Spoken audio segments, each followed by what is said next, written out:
Now, DJ Khaled and Tyler released their latest albums on the same day. Tyler got the #1 spot and DJ Khaled's Father of Assad got the #2 spot, and DJ Khaled believes some manipulation took place to deny his latest album from getting the #1 spot, and I'll explain why based on the information we've seen so far. And towards the end of this video, talk about how stories like this show how artists like Eminem are out of this world.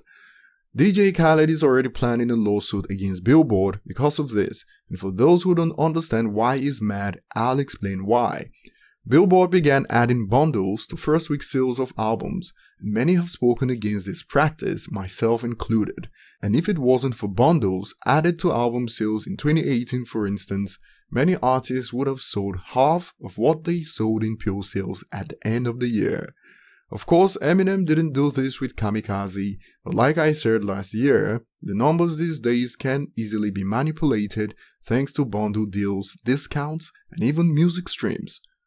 Of course, this was a slippery slope, and this is what has led to the situation between DJ Khaled and Tyler. So don't be mad at DJ Khaled, be mad at Billboard for allowing artists to use bundles and merchandise in the first place to manipulate the charts. Now, for the situation at hand, DJ Khaled was led to believe initially that his energy drinks bundle was going to count towards his album sales, and later on, Billboard disqualified the bundles, and estimates suggest that he would have had an additional 100,000 units sold with the bundle deal. That would have put his first week sales at 236,000 equivalent units instead of the reported 136,000, and would have been enough to surpass Tyler's 165,000 equivalent units sold. People can get mad at DJ Khaled, but like I said earlier, the fact that Billboard allowed artists to use this strategy to inflate album sales in the first place means DJ Khaled has the right to be mad, since initially he was told that they would count towards his first week sales. Now I can imagine it wasn't cheap to create the energy drink bundle, and if you didn't know, DJ Khaled was on his way to score 3 #1 albums in a row. That streak has now been halted, and DJ Khaled will have to settle for the 2 #1 albums in a row and try again later. That's if his lawsuit doesn't go as planned. Even Tyler used bundles too, but unfortunately for DJ Khaled, something went wrong with his bundle strategy. So now first week sales battle on Billboard can be decided by who bundles better, the battle of the bundles. And in this case, DJ Khaled was winning the bundle battle until his deal was disqualified.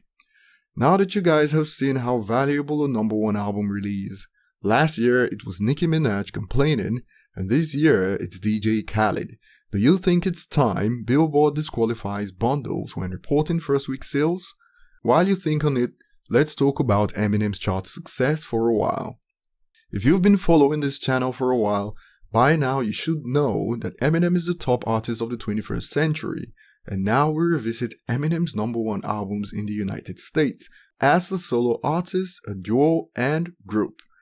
MMLP, The Eminem Show, Encore, Cotton Core, Relapse, Recovery, MMLP 2, Revival, and Kamikaze all debuted at #1 in the United States, and that's a streak of 9 #1 album debuts in a row. For D12, Devil's Night and D12 World debuted at #1, and the Hell the Sequel EP also debuted at #1, and this #1 debut was one that Eminem and Royce didn't anticipate. So basically, after the Slim Shady LP, all Eminem studio albums and collaborative albums have debuted at #1. Recovery and Hell the Sequel hit #1 in a 12-month period, and Revival and Kamikaze did the same in a 12-month period. What are your thoughts on this? Tell us below, subscribe if you haven't, and see you in the next video.